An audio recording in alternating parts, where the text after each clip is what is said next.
Pronto. Então, a mesa que vocês estão hoje se chama Trajetórias Escolares Não Lineares, a construção de projetos de vida com estudantes em situação de vulnerabilidade pertencentes à rede pública estadual de ensino médio em Salvador. Eu me chamo Lígia, eu sou graduanda de Psicologia aqui da UFPB e vou ser monitora da mesa junto com a Maria. E a gente vai estar aqui para auxiliar vocês mais nos aspectos técnicos, se alguém precisar transmitir os slides, enfim, a gente vai colocar a frequência aqui também. E aí, fazendo a minha audiodescrição, eu sou uma mulher branca, de cabelo e olhos castanhos, uso óculos de armação azul escura, e estou hoje com a camisa de botão branca, com a estampa xadrez preta. Dando alguns informes para vocês, antes de começar, a gente tem um procedimento de segurança, caso aconteça alguma coisa, alguma invasão na sala, a gente recomenda que todo mundo feche o link, que um novo link vai ser gerado e enviado para vocês. Eu acho que é isso, então desejo boas-vindas a todos os participantes e aos palestrantes, e que seja um evento muito produtivo.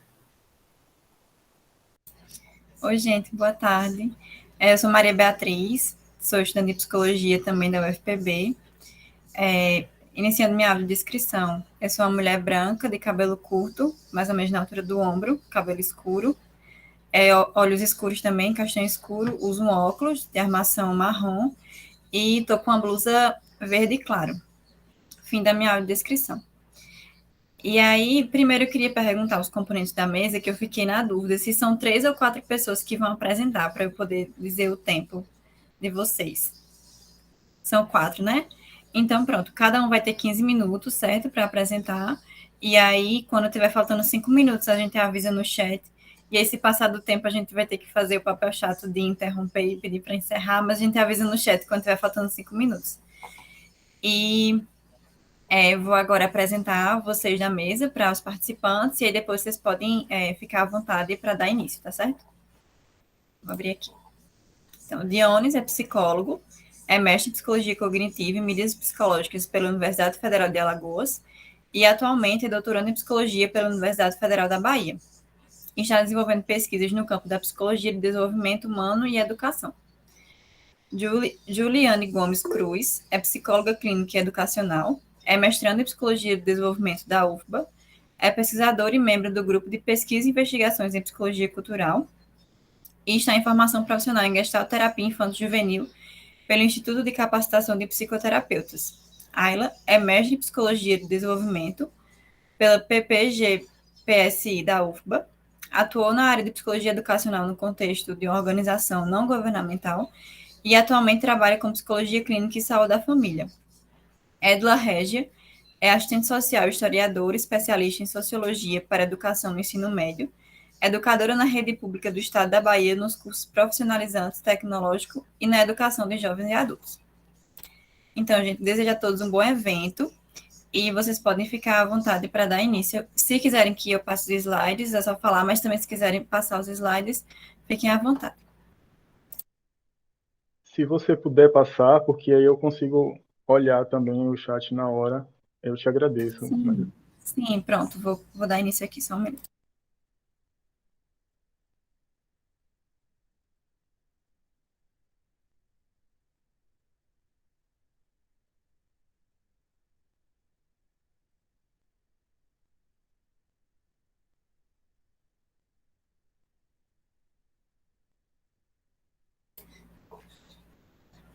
Vocês estão conseguindo ver? Deixa eu mudar aí o modo apresentação. Sim. Está em modo apresentação? Sim. Sim. Vou voltar para desligar.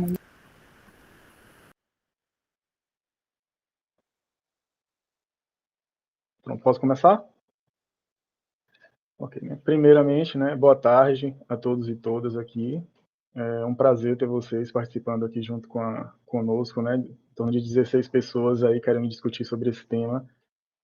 Ficamos muito felizes aqui, muito contentes de compartilharmos esse momento aqui juntos, fizemos essa proposta de mesa exatamente para uma discussão sobre o tema, para que a gente possa debater sobre essa temática que é tão atual, São trajetórias escolares não lineares, a construção de projetos de vida com estudantes em situação de vulnerabilidade pertencentes à rede pública estadual de ensino aqui na cidade de Salvador.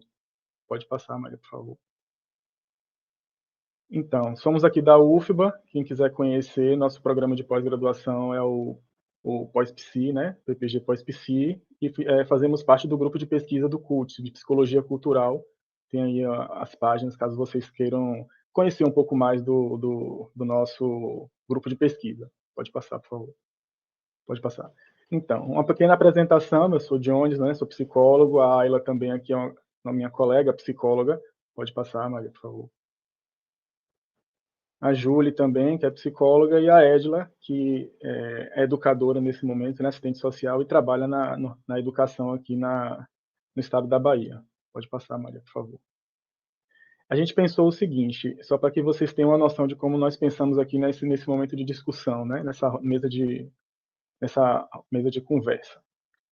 A introdução do nosso tema, pensamos também em discutir o conceito de projeto de vida, né, refletir também sobre a prática de violência em contexto escolar, trabalhar e discutir também um pouco sobre o programa de educação de jovens e adultos no EJA, e o espaço de 30 minutos no final para que a gente possa conversar com todos vocês que estão aqui também, né? Por favor, pode passar. Então, vamos pensar aqui, o que seriam essas trajetórias escolares, né? Trajetória escolar é um modelo de ensino formal, é o modelo da escola, né? A escola como uma instituição que seleciona e organiza o conhecimento. Então, é para a gente pensar um pouco esse conhecimento que é passado, que é colocado como essencial para a formação do ser humano, de onde ele veio, né? Quem pensou esse conhecimento? Todos nós entramos na escola, passamos por um plano, né? Digamos assim, um cronograma de matérias, de assuntos parecidos que são como base para que a gente possamos nos desenvolver enquanto seres humanos, né? Então, a escola também ela funciona para instituir qual é a trajetória que o aluno vai passar. E temos também como dever do Estado, a partir da Constituição de 88 e do Plano Nacional de Educação, o PNE também, né? Temos as leis de diretrizes e bases da educação nacional que também orientam qual é a trajetória que todos os alunos devem passar para obter o diploma de ensino da educação infantil, educação fundamental e também do ensino médio. Pode passar, Maria, por favor. Então, pensamos o seguinte, né? Aqui a gente tem uma trajetória, desde a educação infantil até o ensino médio. Ela geralmente é pensada e instituída como uma linha unilateral. Você passa pelas séries, cada série tem as unidades têm os testes, trabalhos e provas, e assim a gente vai no sentido de X+1. O aluno entra, o estudante entra, e no final do ano ele sai mais um, e no outro ano ele entra, e no final ele sai mais um, como uma série de conhecimento acumulativa. E como se a trajetória ela só pudesse ir para frente, né? No sentido positivo. Pode passar. Mas aí a gente percebe que o estudante, na realidade, em algum momento essa trajetória vai para um lado, né? Estudante de escola pública, por exemplo, às vezes ele se muda de casa e ele não consegue ir para a escola naquele momento. A gente vê que ela dá uma deslizada para um lado. Pode passar, Maria. Ou no meio do percurso do ensino fundamental, ele acha um trabalho para a família dele, ele não consegue ir para a escola ele vai para um outro percurso. Pode passar, Maria.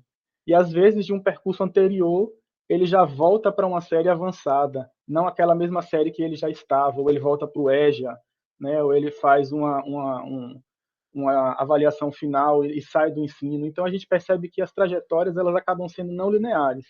Contudo, elas ainda são pensadas e instituídas como lineares, né? Então, nós aqui estamos discutindo como pensá-las nessa realidade que o ensino público, algumas pessoas falam, né, do ensino público como antigamente havia mais qualidade, antigamente tinha, mas a educação como um bem público, como uma educação para todos, ela é recente. E nós aqui que estamos discutindo sobre isso, estamos pensando em como aplicar isso na realidade, né? Sair do papel, já que abraçamos a diversidade do ensino público dos estudantes, como agora dar voz a eles. Pode passar, Maria. O que significa essas pessoas de invulnerabilidade, né? Vamos dizer aqui que são pessoas que não têm uma condição de bem-estar e de desenvolvimento pleno. De acordo com o relatório do Programa das Nações Unidas, né, de desenvolvimento, em torno de 21% da população do Brasil se encontra em situação de pobreza.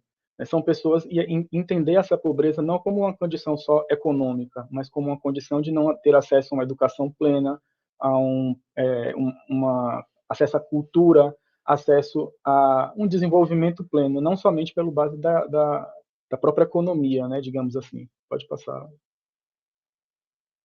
Aqui a gente tem só para a gente poder entender um pouco do que são os estudantes que fazem parte dessa trajetória não linear, né?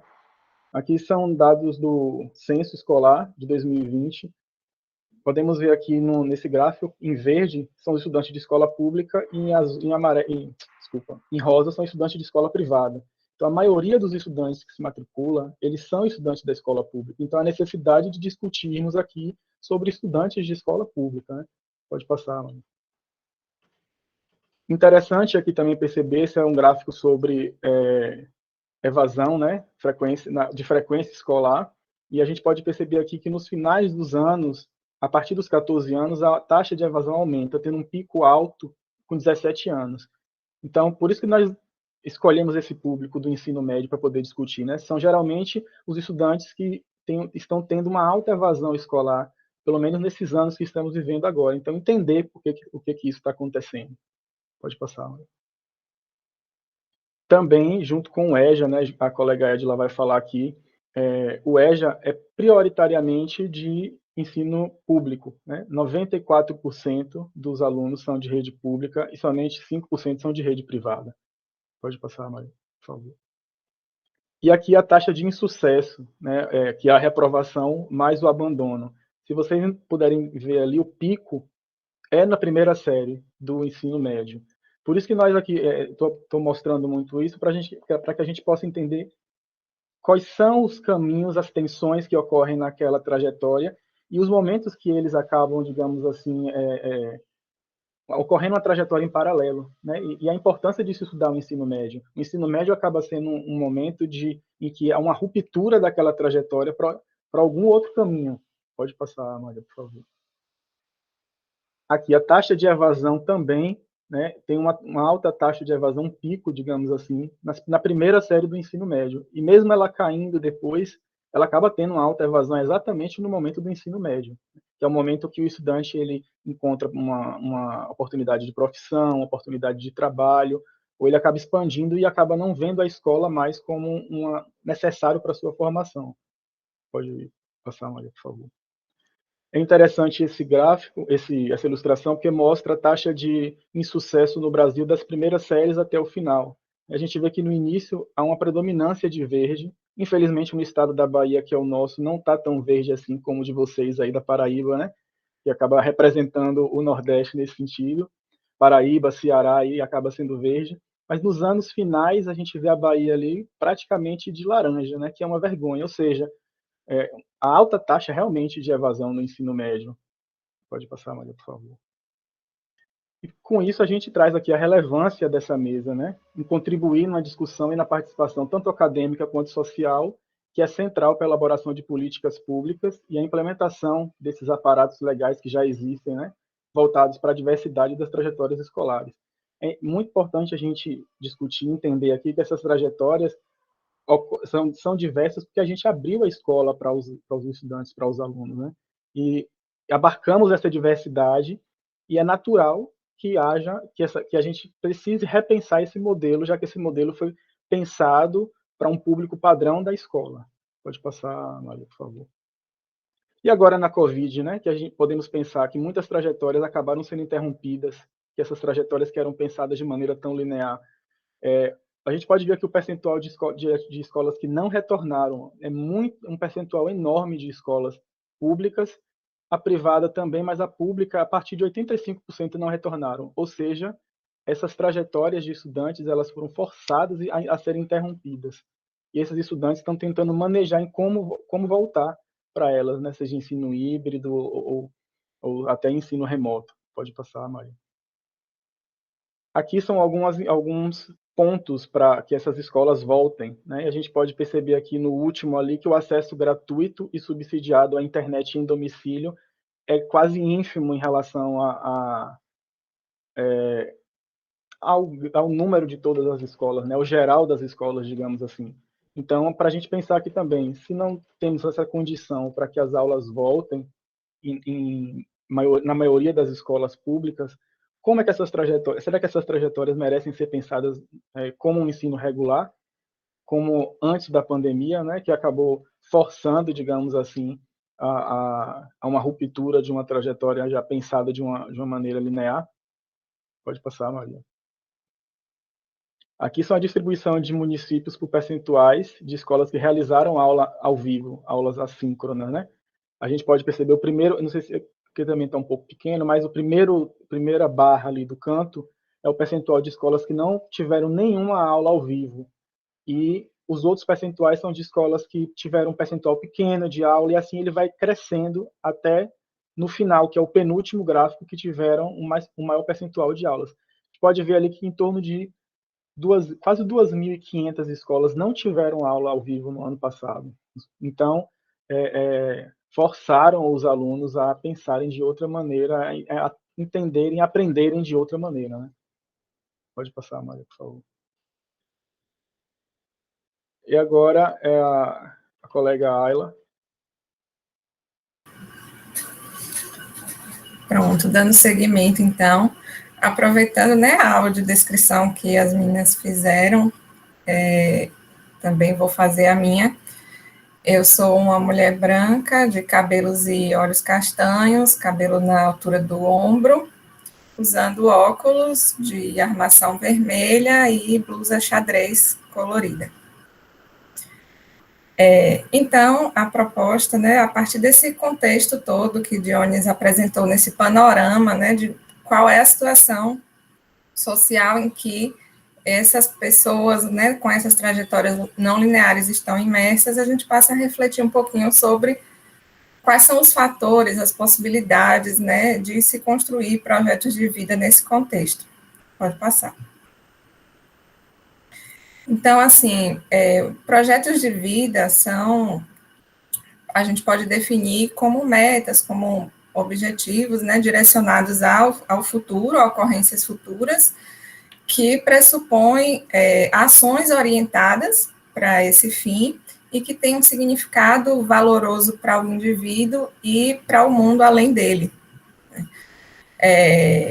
Podem ser feitos planos, né, e etc., em diversas esferas da vida, e contando com os campos de possibilidades, né, em que as pessoas estão inseridas, que são dadas aí pelo contexto socioeconômico, cultural, enfim.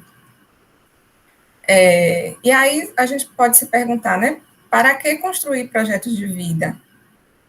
Então, alguns autores da psicologia do desenvolvimento, desde Piaget, Erik Erikson, já colocavam que esse fazer planos, né, de futuro, fazer plano de vida, projeto de vida, funcionavam como um recurso de crescimento e de desenvolvimento para o adolescente, né, permitindo com que ele passasse a integrar partes da sua personalidade, da sua identidade, e assumir papéis que ele passa a assumir aos poucos, saindo assim, né,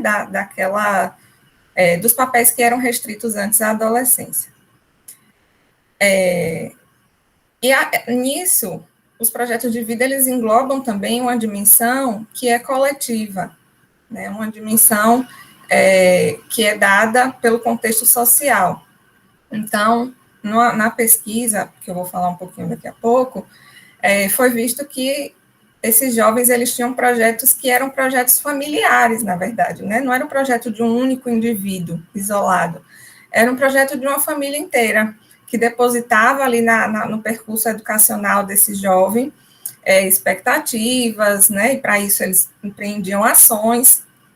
Então, alguns autores colocam também que quando o sujeito ele se encaixa em projetos que se relacionam com sua comunidade, com seu entorno, eles experimentam sensações de pertencimento, e isso potencializa o agenciamento desse indivíduo na sociedade, né, enquanto seu papel social e sua função no seio de uma comunidade.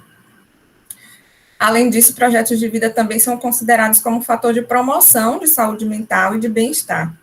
Então, a gente vê a importância de se trabalhar com essa noção que está hoje, né, já preconizada nas leis de diretrizes e bases da educação, também na lei de atenção à saúde do adolescente e do jovem, mas a gente precisa ver o que é necessário para que, de fato, essas ações, para que, de fato, falar em projeto de vida tenha o efeito desejado, né? Então, o que é preciso levar em consideração para se falar da construção de projetos de vida, né? E aí, nessa figura, vocês podem ver aí, né, da atuação contextualizada, né? Tem que estar no centro da nossa perspectiva essa atuação baseada no contexto onde a gente está.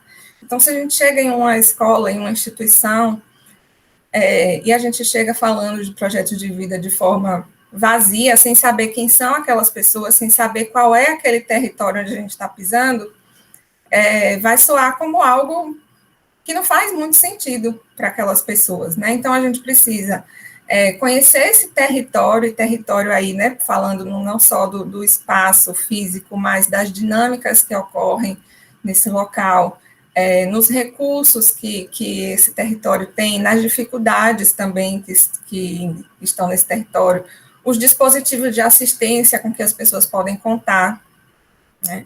É preciso também a gente dar espaço de fala para essas pessoas se colocarem, né?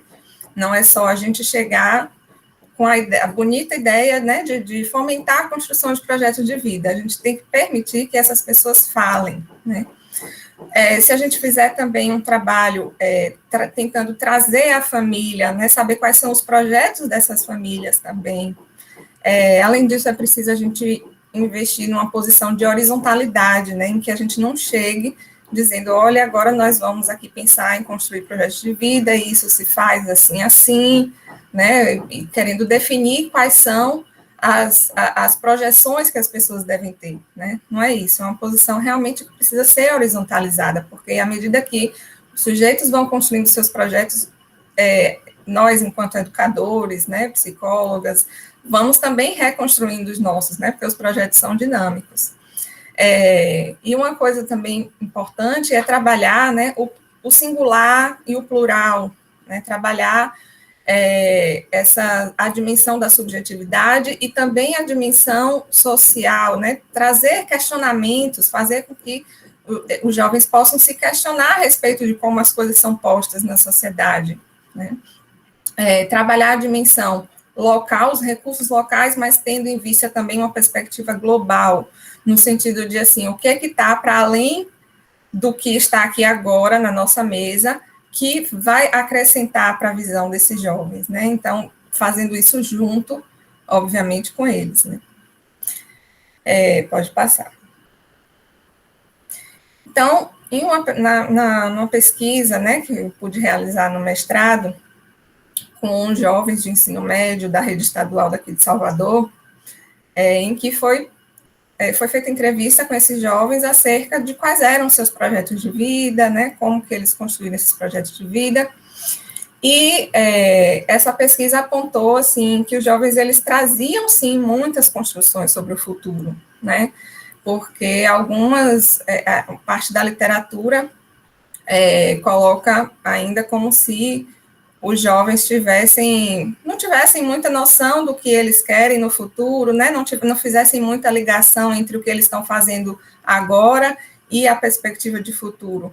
Mas, pesquisando com esses jovens que eram inseridos em uma instituição que era pertencente a uma ONG, onde eu atuei, esses jovens passavam por atividades diversas, onde isso era trabalhado constantemente, né? Quase que diariamente, essas ideias sobre o futuro e sobre os recursos que eles tinham agora, informações necessárias, né, sobre como acessar espaços, eram passadas constantemente para eles, de modo que, ao fim de um período de tempo, eles trouxeram como projetos, ideias bastante elaboradas, né, falaram da continuidade do plano de continuidade dos estudos, né, plano de profissionalização, traziam uma associação entre o que eles estavam vivenciando agora e os planos futuros. O lugar, né, do matrimônio, constituição de família, apareceu ali, mas de uma forma muito atual, né, muito contextualizada, sem que isso fosse o centro das projeções deles. Falaram da importância dos vínculos afetivos na construção desses planos, né, de querer manter as amizades, de como, ao enxergar algumas coisas em um amigo, eles passaram a questionar coisas neles, a entender habilidades que eles tinham né? Então, assim, demonstraram que muitos dos seus projetos eram projetos encabeçados pela família, trouxeram questões ambientais como partes, né, de seu projeto de futuro, ao pensar no que eles gostariam de fazer, falaram de promover ações de âmbito ambiental, racial, de gênero. Então, tudo isso foi possível, né, assim, o que foi que possibilitou com que eles tivessem esses projetos de futuro elaborados e que, de certa forma, são não lineares, se considerando o lugar que a sociedade coloca como sendo o lugar desses jovens, né?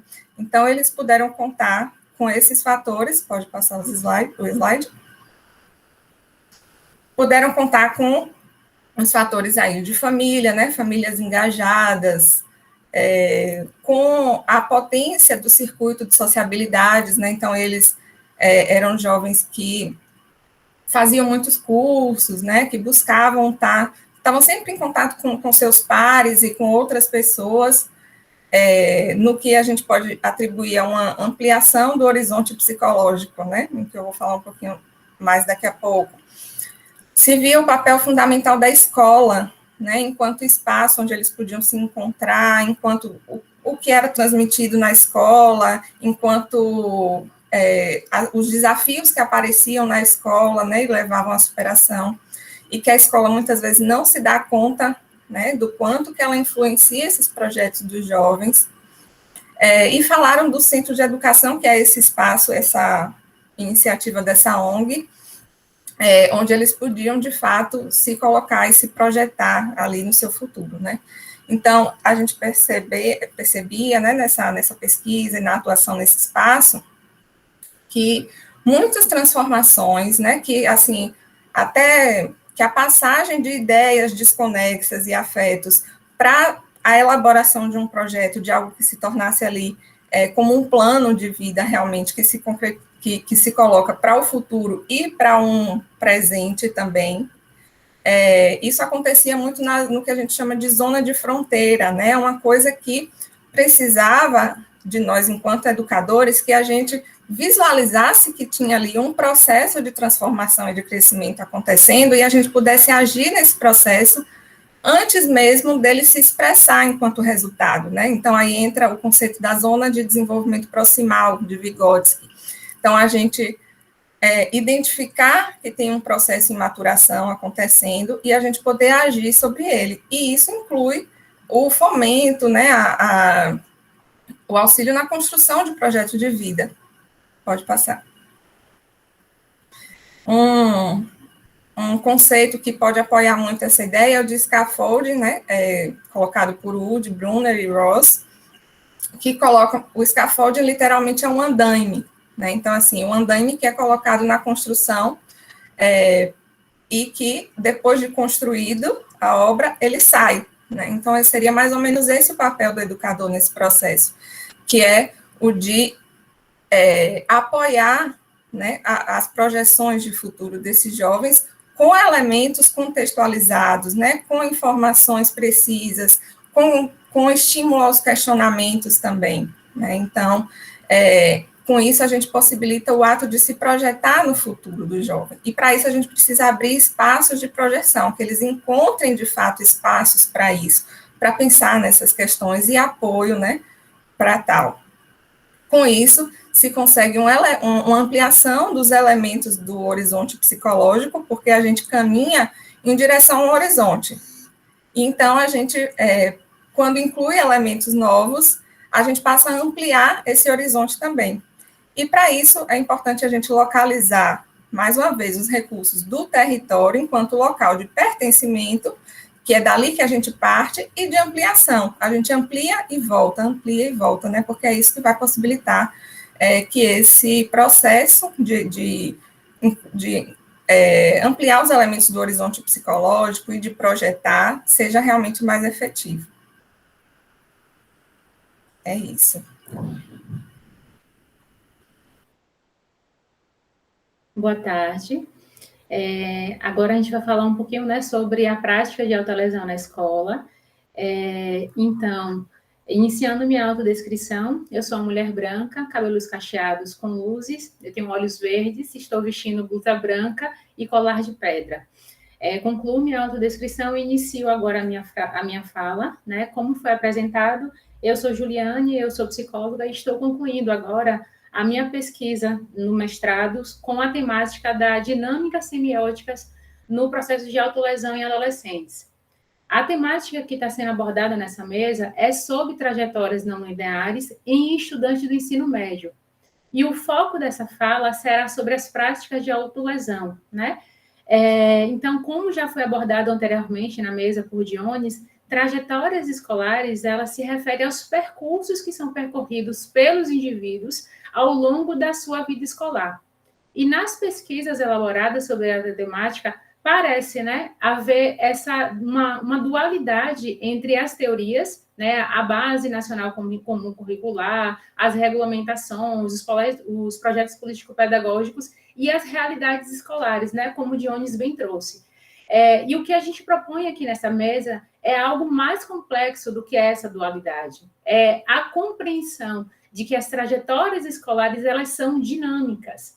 Então, elas se alteram em função da experiência concreta de cada indivíduo e da forma como eles percebem essas experiências e eles vivenciam essas experiências.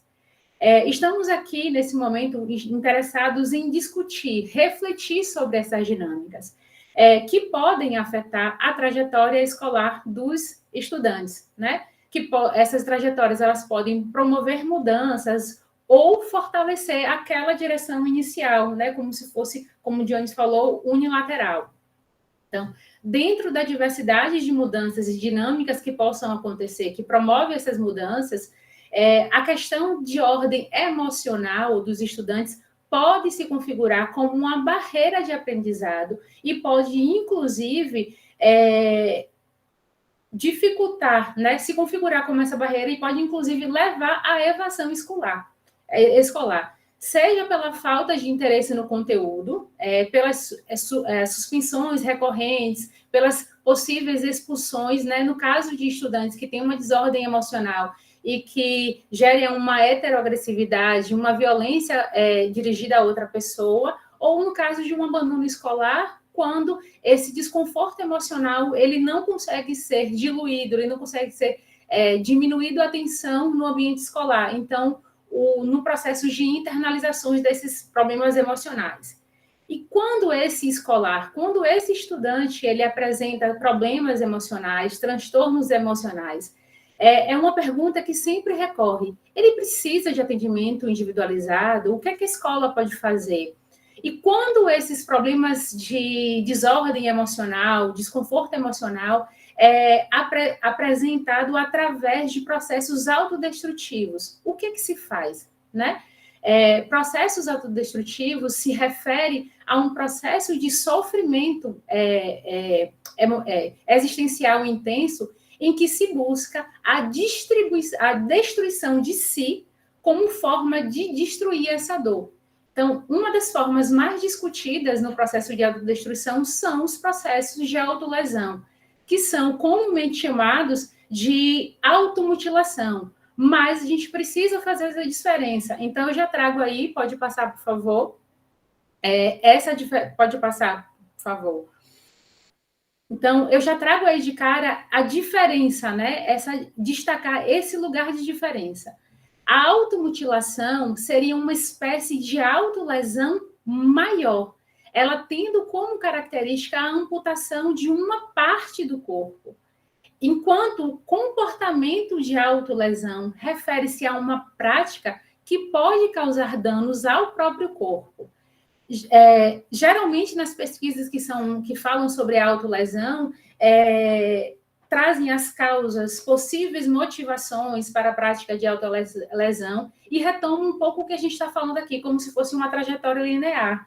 Mas, como também é a proposta dessa mesa, a prática de autolesão ela não é linear, ela é multicausal, ela é dinâmica. Então, quando a gente fala automutilação, existe uma carga social, existe uma carga simbólica que essa palavra tem, e é importante que a gente utilize o termo que se refere à própria experiência, aquele adolescente, aquele jovem, aquela pessoa, ela está autolesionando o seu corpo através de processos autodestrutivos. Então, ela está destruindo a si, né? Então, pode parecer normalmente que não existe uma diferença. Não tem problema nenhum chamar de automutilação o que é autolesão. Mas para a própria experiência, isso também tem uma carga diferente e as próprias intervenções. Então, como já foi relatado anteriormente, né, é necessário que se haja um atendimento individualizado, que faça algum movimento exclusivo para essas pessoas que têm algum problema emocional. A gente sabe, né, que desde 2019 existe a lei que é a 13.819, lá de 2019, logo quando eu entrei no mestrado, né, em 2019, que falava sobre, entre outras coisas, a notificação compulsória de casos de autolesão por parte dos professores, dos gestores, demais funcionários e outras esferas também de proteção e de cuidado, né? Hospitais e todo lugar precisa fazer essa notificação compulsória. Então, pode passar, por favor. Aí eu trago um infográfico que ele traz várias informações antes dessa lei ela entrar em vigor. Então, a gente pode observar aqui que 339.730 casos foram notificados no Brasil nos anos de 2011 a 2018 de autolesão. Sendo que desses 339, quase 340 mil, 34% foi considerado como tentativa de suicídio, que é essa partezinha final do infográfico. Mas por que eu trouxe, né? Para que eu trouxe essa questão? Vale a pena considerar, chamar a atenção aqui, a faixa etária das pessoas que praticam autolesão, né? Então, 45,4% é o círculo central, onde abaixo do número total, tem aqui de 15 a 29 anos.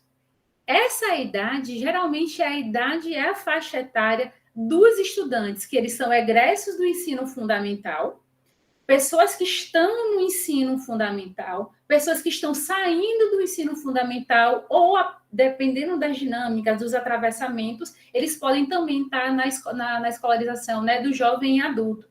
Então, é importante considerarmos, né, nas nossas intervenções, no nosso pensamento, isso que acontece. É muita gente, são muitas vidas, são muitas pessoas que estão em processos autodestrutivos. E aí eu trago uma pesquisa brilhante que a professora da UFBA, Marilena Ristum, que ela fez sobre... tem um livro que fala sobre processos de violência na escola, contextos escolares, e ela tem a pesquisa do doutorado dela que fala sobre a violência na escola. Então, pode passar, por favor. Então, quando ela traz essa imagem, ela traz assim, né? A violência contra a escola, a violência da escola e a violência na escola. Então, o que é que ela diz, né? A gente vai falar também sobre os processos destrutivos, mas quando ela se refere à temática da violência contra a escola, nós temos a desvalorização da escola. A cada vez mais, e a gente está vendo isso potencializado na pandemia, porque todos os outros espaços, eles mesmos que se ajustaram de alguma forma para continuar funcionando. A gente está falando das escolas públicas, né? No decorrer do ano, mas a escola ela não ficou nesse mesmo espaço. Então, essa é uma das coisas, a desvalorização da escola, dos próprios professores, né? Eles não tiveram aumento, ou quando eles têm aumento, eles não têm todo o amparado que tem nas escolas privadas. Os investimentos que acontecem na própria estrutura. Além disso, dessa prática que é institucional, existe também ações das pessoas externas à escola, né? As depedrações, as destruições, as pichações e qualquer outra coisa que possam danificar a estrutura da escola. Quando se refere à violência da escola, o que a gente está querendo falar, né? Todos os comportamentos de reprodução dos estigmas sociais, as reproduções, as repetições das ações que mantenham essas desigualdades e os contextos de violência. E a gente chega, por fim, mas não menos importante, que é nas práticas de violência dentro da escola, né? Na escola. que se refere a todas as violências entre os alunos, né? Aquela que a gente sabe que acontece muito, as práticas de bullying, as práticas de violência mesmo dirigida, a violência entre os professores e alunos, alunos com os professores e dos alunos nos seus âmbitos individuais, né? Quando a gente fala sobre isso, a prática de autolesão, ela entra em dois lugares, né? Porque a gente sabe que existe o fator contágio na prática de autolesão e outros tipos de violência, bullying, racismo, preconceito, e a gente também considera o fator, quando se refere à prática de autolesão e todos os outros, os aspectos protetivos na escola, né? Então, a possibilidade de estar com outras pessoas, com os professores, ter outras experiências de cuidado e atenção, a possibilidade de ter prática de socialização, estar com pessoas diferentes, com seus pares, né? Pessoas similares a você, pessoas que estão no mesmo percurso que eu estou percorrendo, né? Estou fazendo outras pessoas que estão fazendo prova, outras pessoas que estão fazendo atividade. Isso faz com que há uma tendência, pelo menos, né, de que essas experiências, quando elas são compartilhadas, diminuem o tensionamento dos meus processos de sofrimento existencial, porque eu tenho um compartilhamento, eu tenho uma divisão disso, né? Então, pode passar, por favor. A gente chega agora na última parte, que é na parte do que fazer, né? A gente não está aqui para dizer algo que ninguém nunca viu, que ninguém sabe, que não existe encanto nenhum. A gente está aqui para falar, já existe um amparo legal, já existe suporte legal para dizer o que é que se pode fazer, né? Então, eu trouxe agora a base, uma das 10 competências da Base Nacional Comum Curricular, que, na sua 8ª competência, diz a atuação psicológica em ambiente escolar. Dentro disso, na competência 8, diz práticas de autoconhecimento e autocuidado, conhecer-se, apreciar-se e cuidar de sua saúde física e emocional, compreendendo-se na diversidade humana e reconhecendo suas emoções e a dos outros, com autocrítica e capacidade para lidar com elas. Então, o que a gente está falando aqui é justamente sobre práticas que possam favorecer com que esses estudantes, esses espaços e a atuação do psicólogo ela possa acontecer. Então, tem aqui, né, participar, o que é que o psicólogo pode fazer junto à equipe? Participar junto às equipes pedagógicas na formulação de projetos, na formulação de jornadas, oficinas com a temática, buscar práticas pedagógicas voltadas à humanização do atendimento da escolarização, realizar atividades que estimulem o desenvolvimento, não só o desenvolvimento cognitivo, mas o desenvolvimento de habilidades sociais, desenvolvimento de habilidades emocionais. Então, isso também é uma prática. Promover espaços de reflexão e cuidado. A gente está agora, né, concluindo, fechando o mês de setembro, que as políticas e as ideias do Setembro Amarelo não aconteçam somente em setembro, ou somente quando aconteça alguma prática de autolesão na escola, mas que também durante todo o ano, porque pode não estar acontecendo na escola, mas algum colega pode conhecer, algum amigo que tem uma prática de autolesão. Então, essas práticas informativas. Trabalhar com expectativas. Aí eu coloco em parênteses que trabalhar com expectativa é da família, né? Então, a gente sabe que muitas vezes há uma expectativa de eu não me formei, os pais não estudaram, então o filho é aquela salvação da família, ele precisa estudar para salvar a família e alguém ter pelo menos um ensino médio completo e realizar as reuniões coletivas, né? A gente sabe, né, que muitas vezes os pais eles não estão presentes e é importante que se hajam essas reuniões e, por fim, fortalecer cada vez mais o sistema de garantias, na verdade é um SG, né, o Sistema de Garantias do Direito da Criança e do Adolescente, que tem a ver com CREAS, CRAS, Conselho Tutelar, hospital, polícia, DERCA, todo mundo, né, para que a gente consiga com que as práticas de violência, as práticas de processos autodestrutivos, eles sejam diluídos e a escola ela funcione como ela pode funcionar, como um espaço de potencialidades. Então, é isso, muito obrigada.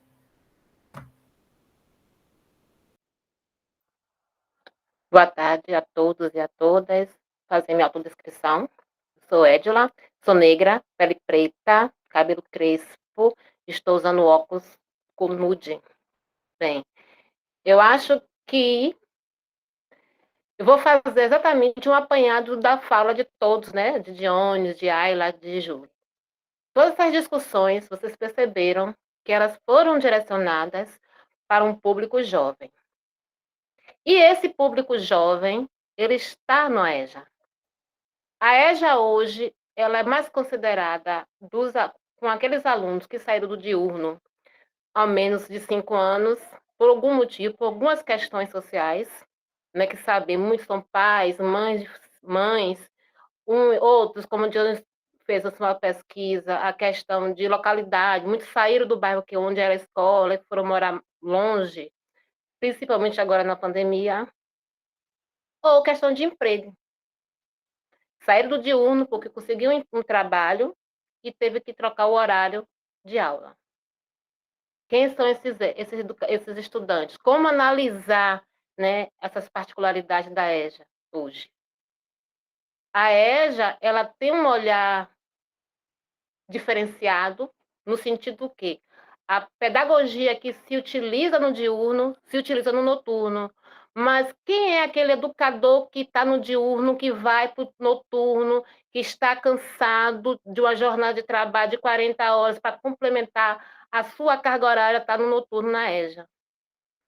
Como trabalhar, como fazer um projeto de vida com esses estudantes da educação de jovens e adultos, que são jovens, que saíram do diurno e que não tem uma carga horária que favoreça esse EJA. Então, eu não vou trazer dados, eu vou trazer questionamentos. Por quê? A EJA, hoje, ela está na Base Nacional Comum Curricular como Educação para Todos. Então, a BNCC diz que abrange a todos. E aí fala-se das habilidades e competências que têm que ser desenvolvidas. Como? Se aquele professor que está no diurno não consegue desenvolver essas habilidades, vai para o noturno com uma carga horária menor. Como evasão escolar, com alunos desmotivados, com aquele aluno que saiu também do diurno por outras questões, também com a autolesão, como a Júlia falou, ou questão de violência, ou porque não teve uma questão motivacional para fazer com que ele continue a educação. Então, quando a gente pensa na EJA, a gente pensa com as pessoas que já cumpriram sua vida e voltaram para a sala de aula para poder aprender o que não aprendeu quando jovem, né? Falam muito disso, que essa EJA, ela hoje, a educação hoje ela é tecnológica, então temos o ensino híbrido, que não está tendo eficácia, vamos dizer assim, no noturno, porque os alunos não conseguem utilizar a mídia digital, a tecnologia.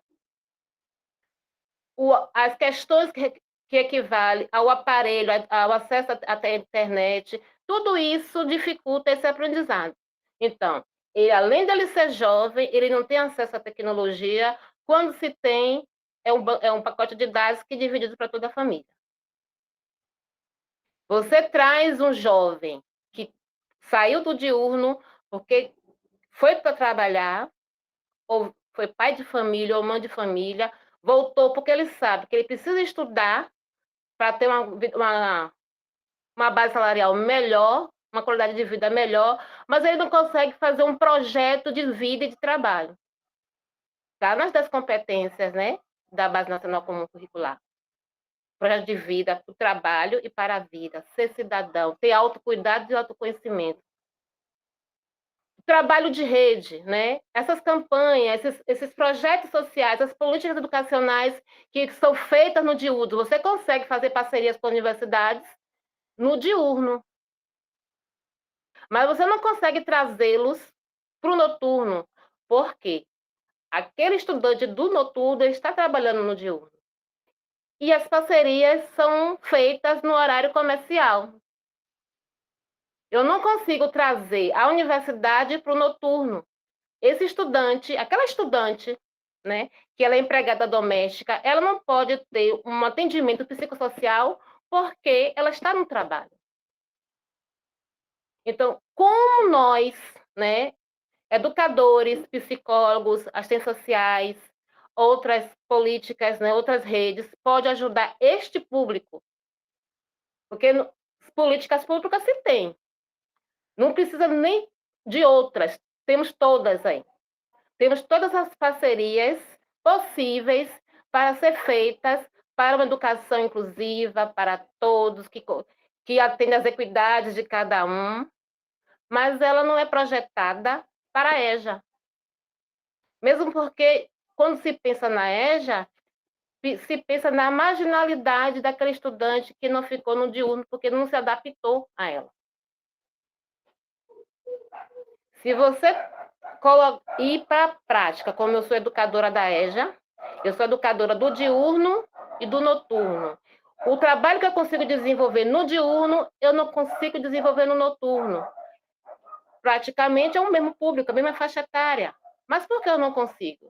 Muito daquele estudante do noturno, ele está saindo da carga horária de trabalho, chega cansado, muitas vezes com fome e mora longe. Quem é educadora também do noturno? Ela tem uma carga horária diurna, chega cansada e com medo da violência do caminho. Como vou ter o autocuidado com o meu educando se eu preciso ter o autocuidado comigo? Como eu posso fazer um projeto de vida para um aluno que ele sabe onde ele mora tem uma criminalidade? Então, eu não vou trazer para vocês, não trago para vocês respostas, mas sim questionamentos. Porque quando se discute a EJA, se discute de uma forma que vai ser possível resolver o problema da EJA. Pronto, vamos fazer parcerias. Mas como, quando e em que momento? Vamos potencializar a EJA de uma forma que esses estudantes da EJA consigam um emprego mais qualificado, ou qualificar seu ensino, seu autoconhecimento. Como? Se as minhas parcerias, elas são feitas só para o diurno. Eu sou assistente social também. E meu primeiro olhar com a EJA foi em uma escola filantrópica elitizada. Ou seja, ela fazia um trabalho filantrópico à noite, e a primeira coisa que eu ouvi dos pedagogos e dos assistentes sociais dessa escola elitizada, que o estudante da EJA só quer estar no colégio para receber o cartão de passagem. Mas esse cartão de passagem, ou antes não era o cartão, era o bilhetezinho, se comprava um pão, se vendia. Era o quê? Um projeto de vida, no sentido de ter uma base econômica melhor de se sustentar com esse vale-transporte. Mas ele ia para o colégio, assim. Ele vendia e ia andando para a escola. Então, até o olhar do educador para esse público é marginalizado. Não consegue ver esse estudante mais jovem que ele precisa de um projeto de vida, mas que ele precisa também do nosso autocuidado como educadora e tentar, vamos dizer, fomentar o que ele tem, potencializar o que ele tem, desenvolver as habilidades que ele tem. Mas eu volto, a carga horária da EJA é diferente do diurno. A disposição dos educadores da EJA é diferente do diurno. As parcerias que poderiam ser feitas não têm tempo hábil para atendê-los nesse noturno. Trabalho, estágio, nutrição, saúde e bem-estar. Como eu posso colocar esses estudantes? Como eu posso analisar isso? Então, acredito que cada estudante da EJA ele tem uma particularidade. E se cada professor for ver isso, ele não dará aula. Mas também ele pode ajudá-lo a desenvolver habilidades para que ele consiga motivacionar esse aluno para a sala de aula. A questão é, essa pandemia não permite. Hoje existe um ensino híbrido, um ensino tecnológico. tudo hoje é movido à tecnologia e esse estudante não tem acesso.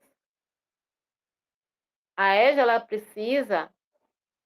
ela tem a necessidade de ser respeitada como educação básica. Apesar que a gente sabe que a educação básica do Brasil ela não está sendo respeitada em momento nenhum, nem antes da pandemia, nem depois. E a EJA, né, ela é mais marginalizada por conta disso. A evasão escolar está aí. Na prática, onde eu atuo, eu só fico com 2 alunos em sala de aula. E o colégio, os educadores ansiosos com aquele aluno que não chega à sala de aula. Querem trabalhar no celular, no WhatsApp, mas não acessam o Google Sala de Aula. Não tem habilidades para desenvolver uma atividade digital.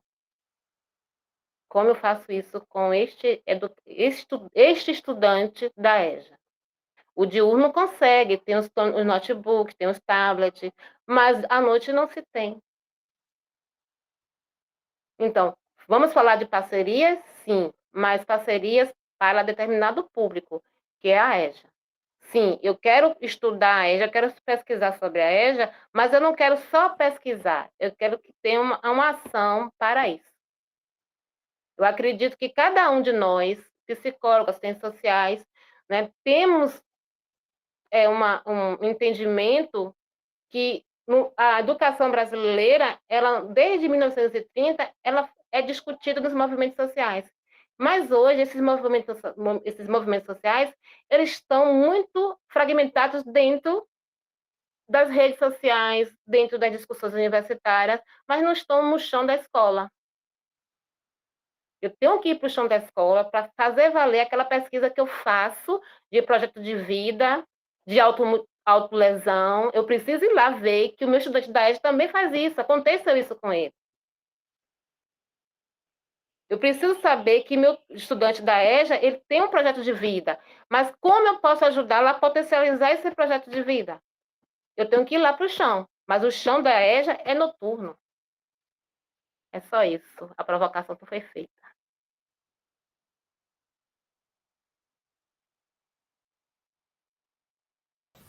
Muito bom, pessoal. Obrigada pelas falas, foi muito importante. Todas falas muito ricas. E agora a gente abre para o debate, né? Para as questões. Eu vi que já tem uma pergunta da Débora Oliveira para a Ayla, que ela diz: você participa da construção de projetos de vida ou você auxilia os professores nessa construção? Porque, salvo engano, o projeto de vida é um componente curricular que deve ser visto em sala de aula. Obrigada. Respondo já?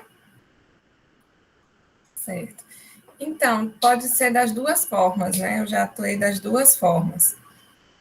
No contexto de estar diretamente com os estudantes, foi nesse contexto da ONG, né? Onde eu era psicóloga da ONG e se desenvolvia esse trabalho em que os jovens frequentavam no turno oposto à escola, dentro da perspectiva do diurno, como a Edila colocou, né? Realmente não tinha nenhuma iniciativa para a parte da noite. Inclusive, uma coisa que a gente pensava era isso, era de noite, né? Aí a gente sai e o que acontece? Como que a gente poderia dar alguma... ajudar, né, nesses recursos aí à noite e também fim de semana, era algo que a gente pensava também, né? Então, a gente promovia várias coisas durante a semana, mas fim de semana, não estávamos lá. Né? Então, assim, já foi possível realizar esse trabalho diretamente com os estudantes através da ONG e também já pude ajudar professores nessa perspectiva através de oficinas em que, junto com algumas pessoas do grupo de pesquisa, a gente realizou em algumas escolas aqui de Salvador. Então, assim, são as duas possibilidades. E sim, está no quadro, né, obrigatório, e assim, não só, como eu falei quando eu estava apresentando, que não está só na educação, mas está... O tema, né, de projeto de vida também está nas políticas de saúde, serviços de saúde, né, que lidam com adolescentes e jovens, também são orientados a trabalhar na construção de projetos de vida. Então, está aí realmente sendo falado, né, em todas as instâncias, nas políticas, mas o grande ponto é a concretização disso, a efetividade disso. Obrigada, Ayla. E eu queria saber se mais alguém tem mais alguma outra pergunta ou apontamento, pode colocar no chat, ou então também pode ficar à vontade para abrir o microfone, gente, esse é o momento, se vocês quiserem fazer mais alguma contribuição.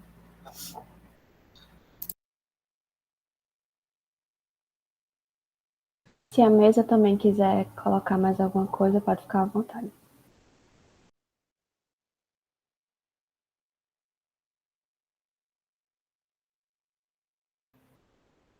Então, eu vou comentar, né? Eu estou concluindo agora sobre a autolesão em adolescentes, e uma das coisas que é muito falado é o espaço da escola como um espaço ambíguo, porque o espaço da escola é um espaço em que tem muita informação e que, às vezes, algumas informações, elas são informações inadequadas, né? A gente sabe, às vezes, inclusive nas práticas, né, de palestras, de orientação, de qualquer coisa, trazer muitos dados, e alguns desses dados trazem local de corte, método de corte, para as pessoas que não têm nenhum preparo para ouvir aquela informação. Eles não são profissionais, eles não são pessoas estudiosas, eles são pessoas que não têm, às vezes, nenhum tipo de outro filtro.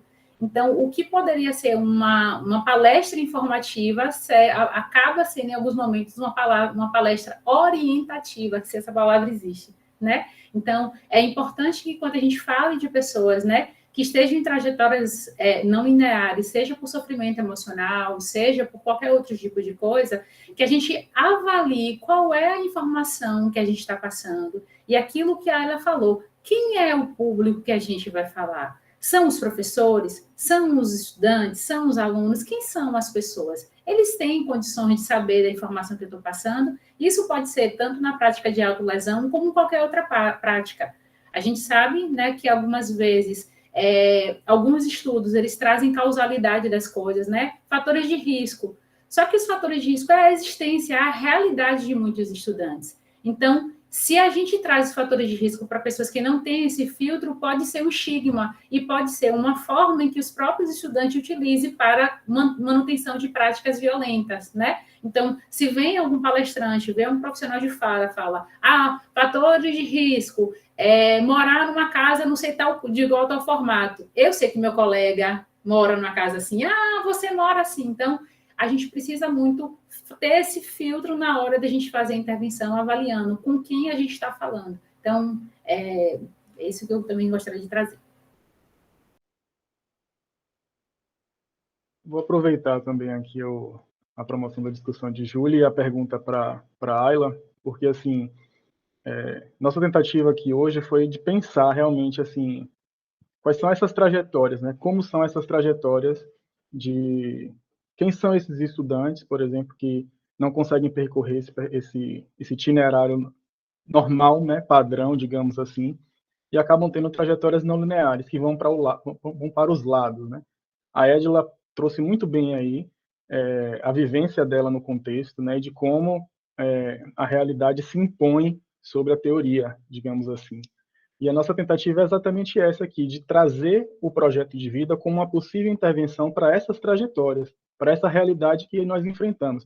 Eu tive o prazer de conhecer a Edila na escola, né, e que ela atua, e os professores e a direção também trazem muito isso. Foi uma fala da Edila que me motivou e que digamos assim, me tocou bastante. Eu não sei se ela sabe, mas quando ela falou assim, os alunos, eles não têm sonhos.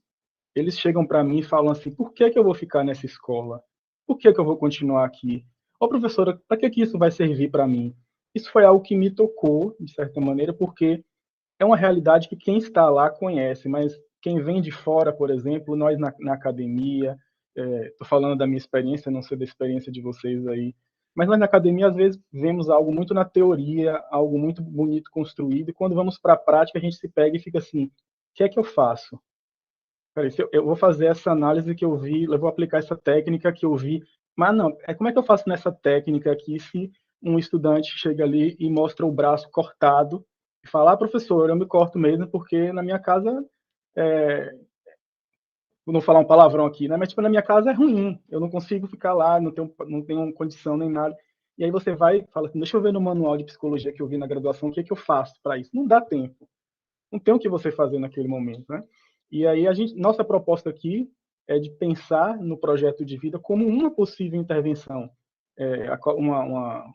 Uma participante trouxe aqui no bate-papo o projeto de vida já como algo das escolas. Eu creio que muito que esse projeto de vida ele vem exatamente nessa tentativa de fidelizar o estudante. Né? Não é mais somente eu aplicar como um conteúdo bancário, né? Depositar o conteúdo no estudante. Você tem que saber isso, aquilo de matemática, de física. Tem algo a mais também. Eu acho que o projeto de vida ele fideliza o estudante e ele também busca trabalhar as questões socioemocionais, né? Que as questões socioemocionais também. Educação é o quê? Vamos pensar. Educação é você saber matemática, química, português, ou a educação é você saber se comunicar com os outros, é você se desenvolver, você conseguir alcançar os seus objetivos, você conseguir ser um ser humano pleno, digamos assim, ter um bem-estar físico, social, psicológico. Uma das vou terminar já também para abrir o que a Edila levantou, mas um evento que eu participei com um psicólogo também junto de uma escola, falando sobre resolução de conflitos, né? Como isso acaba sendo, às vezes, visto como negativo. O que é diferente, parto de uma violência, né? Aquela colega que é diferente de mim, eu vou lá e bato nela, ou eu excluo ela. E como é que a gente, nós atores escolares, que nos propomos aqui a pensar sobre a escola e a educação, podemos dizer que o conflito ele faz parte da educação, porque a educação é diversidade, são alunos diversos, são pessoas diferentes, e nós precisamos resolver aquele problema e trabalhar questões socioemocionais, não partir para uma violência, não partir para uma polarização, né, de que você é isso, que você é aquilo. Como nós vamos sentar e resolver esses conflitos e prosseguir juntos, né? Eu acho que a educação ela é voltada muito para isso. Eu acredito muito nisso e acho que o projeto de vida ele vem para poder trazer essa visão mais humanística, podemos dizer assim, do estudante junto com a escola. Só colocando que projeto de vida, né, tá da BNCC, mas ela só é direcionada para o diurno. Noturno não tem essa disciplina, né, projeto de vida. E quando os alunos do diurno perguntam para que eu quero essa disciplina? A professora do jaleco só lembra da disciplina projeto de vida por conta da professora que usa jaleco. Mas quando você chega no quarto ano, eu estou falando do diurno como professor do diurno, eles têm essa disciplina no primeiro ano, né, logo quando entram, mas não conseguem fazer um segmento, né, desenhar esse projeto de vida no quarto ano ou no terceiro ano do ensino médio. Um exemplo prático, colocar na minha prática, no primeiro ano, foi o ano que eu conheci Dionis, no primeiro ano que eu entrei no colégio, comecei a lecionar, os meninos não tinham se matriculado no Enem, não conhecia a UFBA, não sabia nem para onde ia os cursos universitários. Eu, como assistente social, cheguei lá com o reitor da UFBA, o reitor Penildo, né? Eu quero um ônibus para levar meus alunos para conhecer a UFBA no projeto Mostre Sua Cara. A UFBA Mostra Sua Cara. Consegui 2 ônibus, levei os meninos. Os meninos achavam que a UFBA a universidade não é para eles, não são para eles. Eles não enxergam a UFBA, as universidades, como território deles. Eles querem sair do ensino médio para o mercado do trabalho. Eles não querem sair do ensino médio para pensar na universidade. Primeiro ano, 2 turmas foram para a UFBA. No ano seguinte, levei de novo uma turma da manhã, curso profissionalizante. A mesma pergunta. Eu não conheço a universidade, não sei que curso eu quero fazer. O curso que eu quero é música, lá não tem. Vamos para a UFBA, conheceu a UFBA.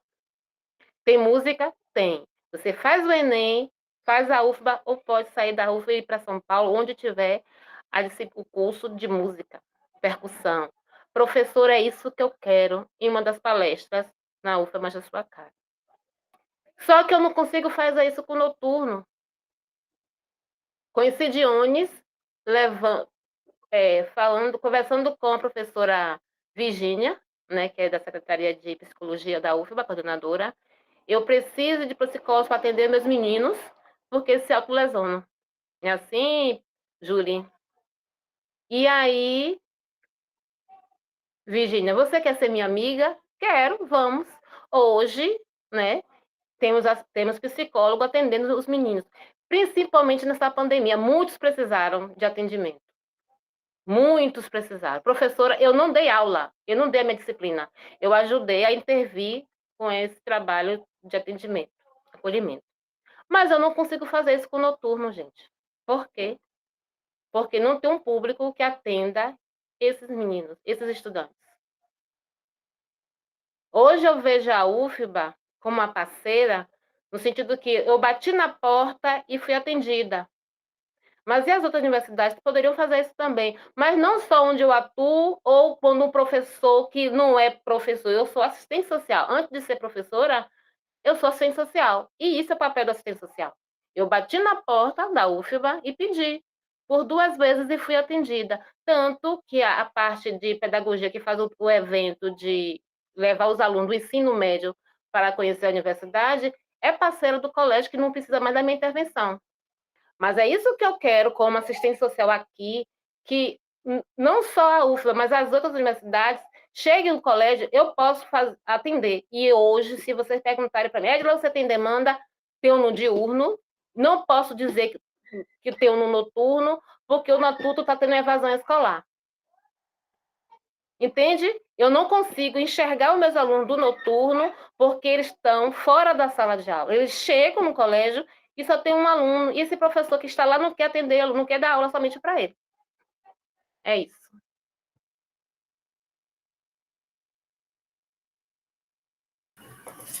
Eu também queria acrescentar, quando o Dionis estava falando, eu me lembrei de algumas coisas em relação a... Porque tem, inclusive, assim, alguns artigos que, na época que eu estava fazendo a pesquisa, me incomodaram um pouco, que falavam, assim, como se alguns jovens, né, principalmente nesse contexto da escola pública, de periferia e tal, como se não tivessem projetos.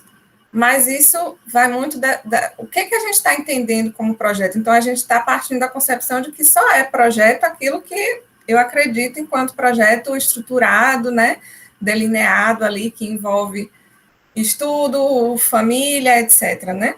E, assim, quando a gente vai conversar com esses meninos, a gente encontra, assim, projeções de futuro, né? Mas diante de todas essas questões que a Edila trouxe, né? Com essas dificuldades, então, a gente realmente não tem respostas de como que a gente deve, de qual é exatamente a fórmula para agir nesse contexto que é muito difícil, né? Mas, quando o Dionis falou assim do que é educação, eu fiquei me lembrando de uma frase do Jerome Brunner, que é assim, que a educação é um processo que acontece na fronteira do existente com o possível, né? Transformar o existente naquilo que é possível dele vir a ser. Né? Então, essa ideia aí de que tem algo lá na frente, né, que faz com que a gente já possa modificar algumas coisas aqui, no que existe hoje. Então, é um desafio muito grande. Então, e uma das coisas que eu acho que é essencial é a gente se desprender de olhares, né, preconcebidos. Inclusive, tinha algumas pesquisas assim, que tratavam, né, dessa particularidade do EJA, que é muito difícil, e que a gente precisa lidar com isso, né, e ver como que a gente pode agir diante desse contexto, porque é responsabilidade nossa, né. Acho que é pensar também em que projeto de sociedade que a gente quer contribuir para que com qual projeto de sociedade a gente quer contribuir, né. Então, também me mobiliza muito, né, apesar de também não termos as respostas. Ela, vou só pegar o que você falou, porque eu acho interessante isso, porque às vezes a gente vem com essa visão preconceituosa do que é diverso, né, e do que acaba não sendo padrão naquele momento. Então, é interessante a gente perceber que essas trajetórias elas são não lineares, mas é uma coisa natural, é uma coisa que ocorre pela diversidade dos estudantes, pelos estudantes, pelas questões de raça, de gênero, socioeconômicas, pelas questões tecnológicas. Então, é entender que isso é a realidade, é o que é colocado, é o que é posto ali, e a gente não deve entender com um olhar preconceituoso de uniformizar, porque muitas vezes a gente tem essa noção de que a sala de aula ela deve ser uniforme e que todos devem seguir aquele mesmo percurso ali, né? Todos devem estar sentados com a mesma roupa, olhando, assistindo a aula do mesmo jeito. Então, é entender. Eu acho que a gente consegue entender que a diversidade existe quando a gente entra na sala. Eu acho que hoje a gente não consegue trabalhar com ela. Acho que o grande salto é esse. Pensarmos em como vamos trabalhar com aquela diversidade que está ali posta. Não vamos mais trabalhar como apêndices, né? Não que não sejam importantes, como feiras e tudo, mas realmente como a gente pode aproveitar a rica diversidade dos estudantes que estão ali a favor da própria educação deles naquele ambiente de sala.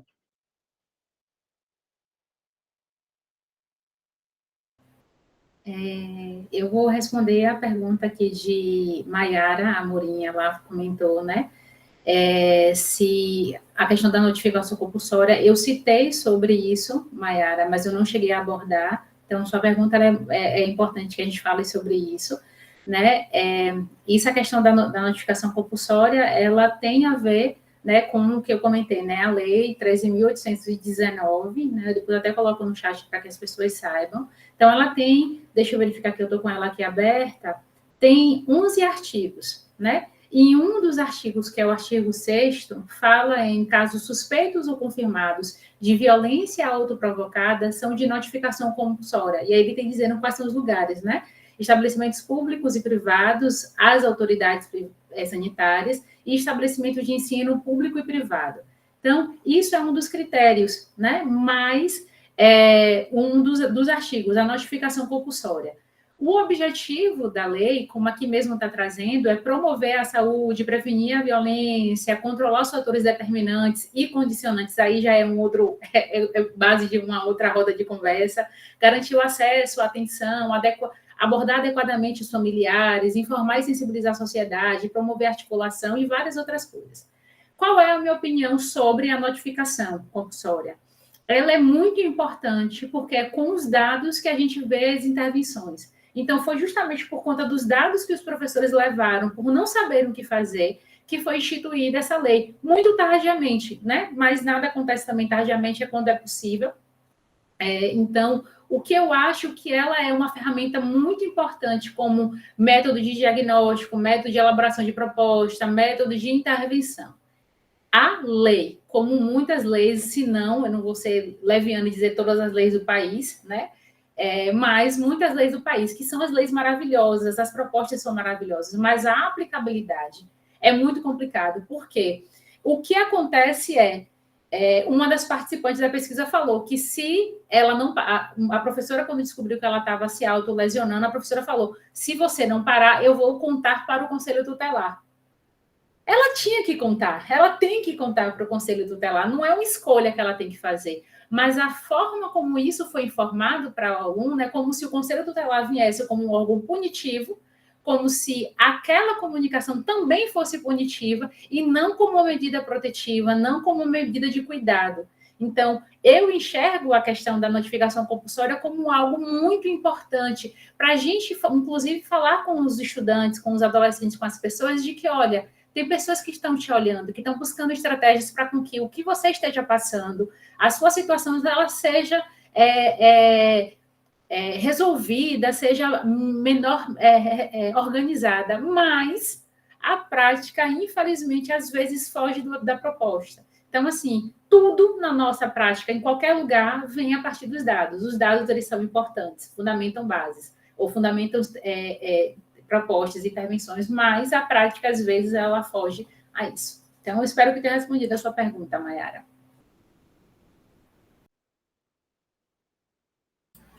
Obrigada, Júlia. Eu queria saber se alguém tem mais algum questionamento para os componentes da mesa. Por enquanto, eu vou ler aqui os comentários que o pessoal colocou no chat para vocês. Mayara quer falar. Pode falar, Mayara.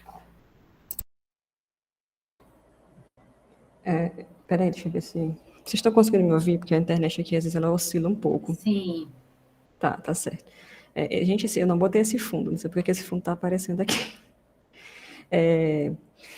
Então, eu queria agradecer, né, pela tua resposta, porque eu sou psicóloga do IFMA, né, e nós também temos o ProEja aqui no meu campus, nós também temos EJA, né, nós temos um curso, só um curso, EJA, de administração, integrado ao ensino médio, né, e também são muitas curvas, né, nessas trajetórias, né, e é muito assim, interessante porque eu sou a única psicóloga do campus, então no mesmo dia eu estou de manhã lidando com certas demandas no ensino médio de adolescentes e de noite eu estou lidando com outras demandas do público do ProEja, né.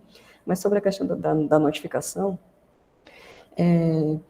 aqui no IFMA a gente construiu um manual orientativo, né, mas eu ainda sinto que foi uma coisa feita meio que no desespero para que a gente conseguisse contemplar a legislação de alguma forma e conseguir normatizar um pouco, porque são 29 campos, né? A gente tentou construir um documento para ver se a gente conseguia colocar, fazer um roteiro, é quase como se fosse um roteiro, um fluxograma do que fazer, né, depois da notificação. Então, eu penso que para essa trajetória, eu concordo que os números eles são importantes, porque é a partir do número que a gente consegue pensar sobre políticas e pensar sobre, e pedir investimentos e pedir verbas, precisa de mais de um psicólogo aqui, precisa de mais de uma assistente social aqui, por isso que a gente consegue isso, né? Mas, de fato, eu ainda sinto que é um negócio muito complicado a gente conseguir efetivar essa notificação.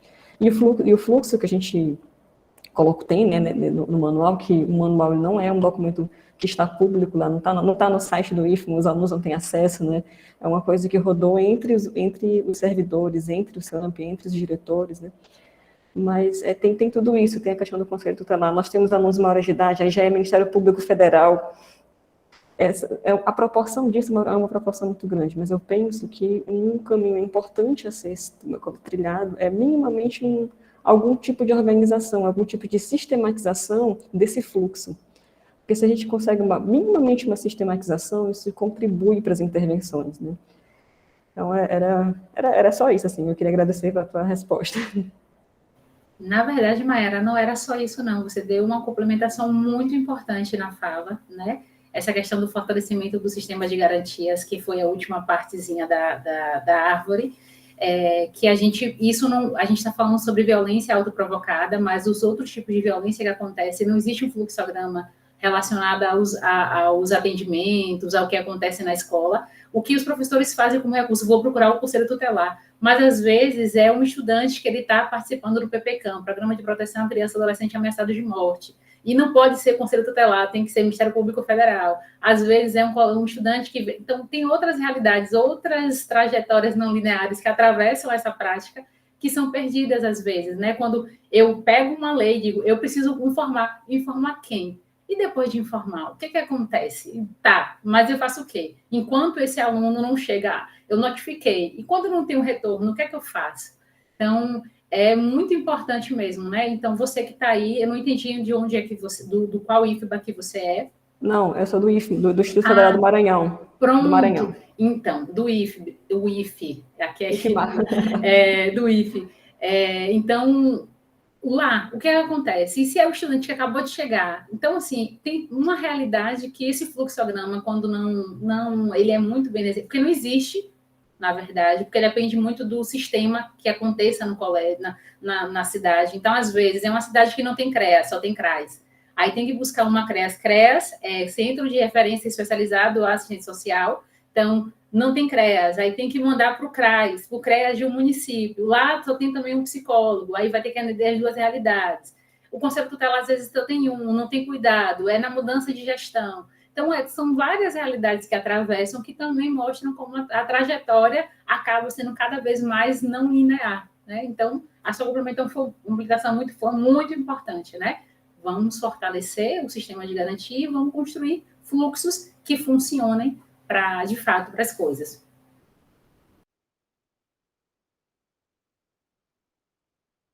Muito obrigada, Julie. Então, gente, eu acho que é isso, já deu o nosso horário.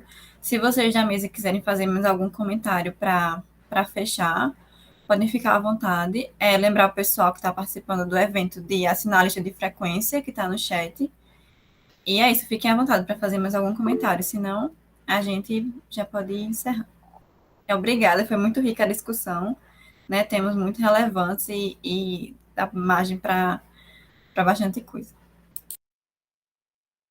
Eu só quero agradecer mesmo a presença de todo mundo, a participação, vocês duas, por terem mediado, aos colegas que fizeram parte da mesa comigo. A gente, na discussão, já via como essa mesa seria muito bacana, então eu me sinto muito satisfeita e muito feliz de ter participado. Muito obrigada. Julie, Débora pediu o teu contato, não sei se você pode colocar no chat o e-mail. Pronto. Obrigada, gente. E um bom evento a todos. Não sei se vocês ainda vão participar de mais alguma coisa, mas é isso. Muito obrigada.